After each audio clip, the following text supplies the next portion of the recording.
Namaskar and welcome to eKaksha. My name is Zepolindas and today we are going to discuss part 6 of lesson number 3, A Curious Mind. In today's session, we are going to discuss activity number 9A, B and C. So without much delay, let's start with our activities. So activity number 9A. Orgo and his friends read the notice on the notice board. So as you can see, there is a notice in this activity. Our A activity to actually how we should read a notice and get the necessary information from that notice. Ami notice ekhon kenekoi poribo lage aru tar pora ami dorkari jibut tothyo information notice ekhon dia hoy tat kisuman tothyo amak dibor karone aru ei tothybor ami notice ekhon pori kenekoi nu ahoron koribo paru aji ei activity tut amak hikoa hoise tumaloke nishoy schoolot bibhinno dhoroner notice boardot dekha poi schoolot hobologia bibhinno onusthan ba bondho ba bibhinno activity বিষয় notice boardot দিয়া থাকে আৰু তোমালোকে নিশ্চয় notice boardot এই notice সমূহ পঢ়িছা কিন্তু আমি notice এখন পঢ়ি তাৰ পৰা এই ইনফৰমেশন খিনিনো কেনেকৈ লব লাগে বা notice এখন যদি তোমালোকক লিখিবলৈ দিয়া হয় কেনেকৈনো লিখিবা আজি এক্টিভিটিটোত আমি সেইখিনি পাম সো আহাচোন আমি notice খন চাও so here it is written Rampur MV School Golaghat তো নোটিস এখন যেতিয়া লিখা হয় এট প্ৰথমতে কি দিয়া হয় সে যেটো ইনস্টিটিউশন বা জুনে এই নোটিসখন দিছে সেই ইনস্টিটিউশনটোৰ নাম একেবাৰে ওপৰত দিয়া হয় তাৰ পিছত নোটিস বুলি ব্লক লেটাৰত লিখি দিয়া হয় তাৰ পিছত 3 নম্বৰত ডেটটো দিয়া হয় ইয়াত ডেটটো কি দিছে 21st February আৰু লগতে ইয়াতে সন এটো কি হল 2025 সাপোজ এটো 2025 আজি দিনটোত এই নোটিসখন ওলাইছে তেনে হলে আমি ইয়াতে আজি ডেটটো ইয়াতে দি দিম এইখিনি তোমালোকে হেই নোটিসখন ওলোৱা ডেটটো দি দিবা আৰু লগতে ইয়াৰটো 4 নম্বৰত বডি অফ দ্য নোটিস যি ইনফৰমেশন খিনি আমি নোটিসটো সহায়ত জনাব বিচাৰিছো হেই সকলোখিনি ইনফৰমেশন এই বডিত লিখা থাকে আৰু এট দ্য এন্ড ইয়াতে কি হয় কনসাৰ্ন অথৰিটি কি থাকে সিগনেচাৰ থাকে আৰু এটা বস্তু মন কৰিবা আমি এতিয়া যেতিয়া বডি খিনি পঢ়িম এই নোটিসৰ কি লিখা আছে সেইখিনি পঢ়িম তোমালোকে এটা বস্তু মন কৰিবা that the language is it is written in a passive form মানে তোমালোকে অসমীয়াটো পাইছা যে এখন খেল অনুষ্ঠিত কৰা হ'ব আমি এখন খেল পাতিম এনেকৈ ডাইৰেক্টলি নকয় ইনডাইৰেক্টলি কয় যে বিদ্যালয়ৰ দ্বাৰা এখন বছৰিকা খেল ধেমালি অনুষ্ঠান অনুষ্ঠিত কৰা হ'ব হেতু হল পেসিভ আৰু এক্টিভ হ'ব যেতিয়া আমি এখন খেল পাতিম হেতু হ'ব এক্টিভ এতিয়া ইয়াৰ ল্যাঙ্গুৱেজটো সোৱা কিনো লিখা আছে চাও The National Science Day will be observed on February 28th at the school. So, ইয়াত কৈছে যে February 28th at schoolot বিদ্যালয়ত National Science Day কি হ'ব observe কৰা হ'ব. So, can you see will be observed this is the passive form. Okay. এতিয়া কেতিয়া কৰা হ'ব on February 28th কোট কৰা হ'ব at school so আমি ইনফৰমেশন টু নোটিসৰ পৰা পালো যে কিহৰ কাৰণে নোটিসখন দিয়া হৈছে যে February 28th ত স্কুলত National Science Day observe কৰা হ'ব আৰু নোটিসখন ওলাইছে 21st February Every student is hereby asked to prepare a speech on science in everyday life. So, yet ki koribo koise je prottekjon studentake ki kora hoise eta speech prepare koriboloi koa hoise and what is the topic of this speech? Science in everyday life. So, আমি এইটো information পালো যে আমি হেদিনাখন প্ৰত্যেক গৰাকী ষ্টুডেণ্টে এটা speech prepare কৰি আহিব লাগিব and the topic of this speech will be science in everyday life. Okay, and deliver the speech in his or her respective classroom in the presence of the class teacher on that day. Our speech prepare kori ani ami ki koribo lagibo, we have to deliver that speech where in the class, in front of the class teacher on that particular day. Okay, so this is the notice. And at the end, the seal and signature of the headmaster, the head of the institution will be there. So, ami yate notice ekhon kenekoi likhe tar format tu palo. Okay, notice kon keneke pohi tar dorkar information kini lobo lage hei khinio palo.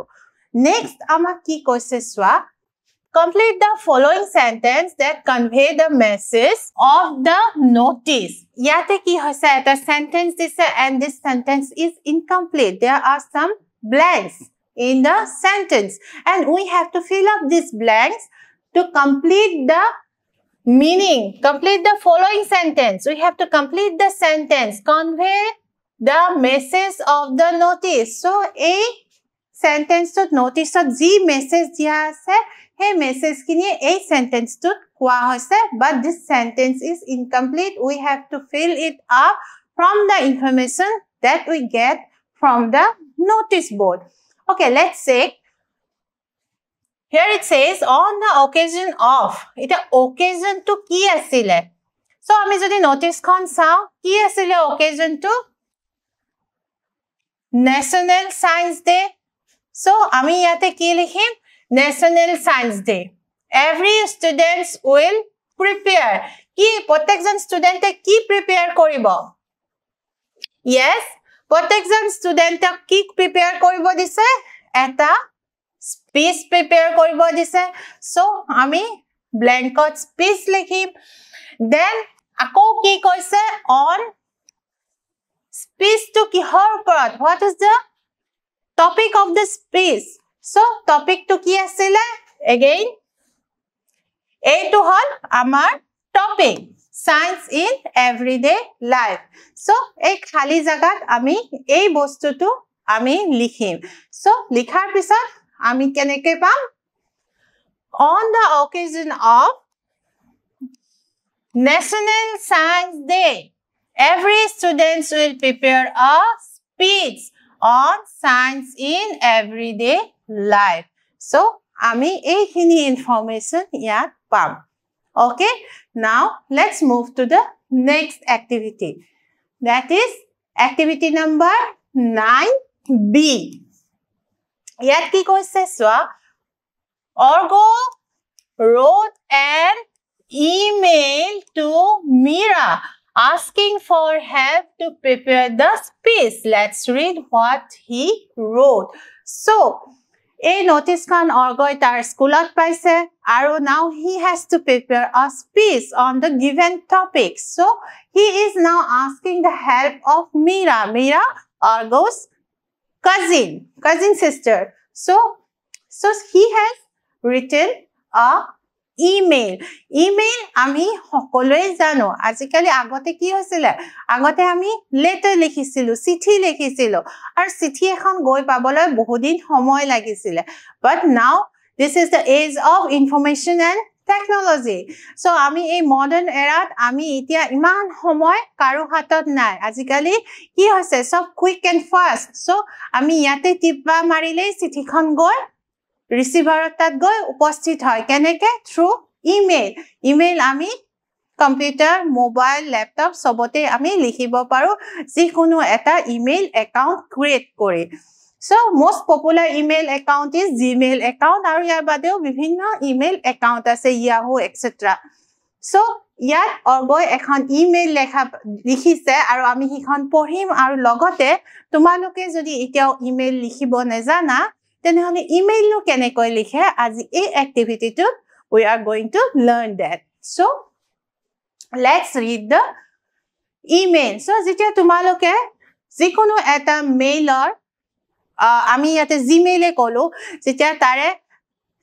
নতুন এটা mail type কৰিবৰ কাৰণে যেতিয়া উইন্ডোটো খুলিবা তোমালোকে এনেকৈ দেখা পাবা তাত নিউ মেসেজ থাকিব আৰু ইয়াতে দিয়া থাকিব টু বুলি এটা টু বুলি যত দিয়া থাকিব তাত যাক তুমি মেসেজটো লেটাৰখন মেইলটো পঠাব খুজিছা তাৰ ইমেইল এড্ৰেছটো ইয়াত টাইপ কৰিব লাগিব ওকে সো প্ৰত্যেকজন ব্যক্তিয়ে যেতিয়া এটা জিমেইল একাউন্ট খোলে নিজৰ এটা জিমেইল এড্ৰেছ পায় সবৰে এটা নিজৰ জিমেইল এড্ৰেছ থাকে যত লেটাৰ্স ইমেইল বিলাক আহে সো এটা এইটো হল কাৰ জিমেইল কাৰণ অৰ্গৈ লিখি আছে কাক লিখি আছে ইয়াত অৰ্গৈ লিখি আছে কাক লিখি আছে মীৰাক লিখি আছে সো টু বুলি কতে ইয়াত কাৰ মেইল এড্ৰেছ দিব লাগিব মীৰা ইয়া meera@gmail.com সো ইয়াতে মীৰাৰ এড্ৰেছটো ইমেইল এড্ৰেছটো দি দিলে then this is number 1 number 2 কি আছে সাবজেক্ট টপিক বিষয়বস্তু যে মেইলটো যে লিখিছা মেইলটো ভিতৰত বিভিন্ন ধুনিয়াকে দীঘলকে বৰ্ণনা কৰা হ'ব কিন্তু ছুটিকে তাৰ মুখ্য কবলগীয়া কথা কোনটো তাৰ সাবজেক্ট কোনটো ইয়াত লিখি দিয়া হয় সো ইয়াত সাবজেক্টত কি লিখিছে request for help to prepare a speech so অৰ্গৈ মীৰা কিহৰ কাৰণে মেইলখন লিখিছিলে যে স্পীচ এটা দিবৰ কাৰণে হেল্প লাগে মীৰাৰ পৰা আৰু সেই কথাটো সাবজেক্টটো ইয়াতে লিখি দিছে ওকে নাম্বাৰ 3 এতিয়া যালৈ মেইল কৰা হয় চিঠিত যেনেকে আমি যালৈ চিঠিখন লিখা হয় প্ৰথমে তাৰ নামটো উল্লেখ কৰি আমি দেয়াৰ so and so বুলি লিখো সো অৰ্গৈ মীৰাক লিখিছে কাক চিঠিখন লিখিছে মীৰাক সো দেয়াৰ মীৰাবা বুলি লিখিছে আৰু এইটো কয় গ্ৰিটিংস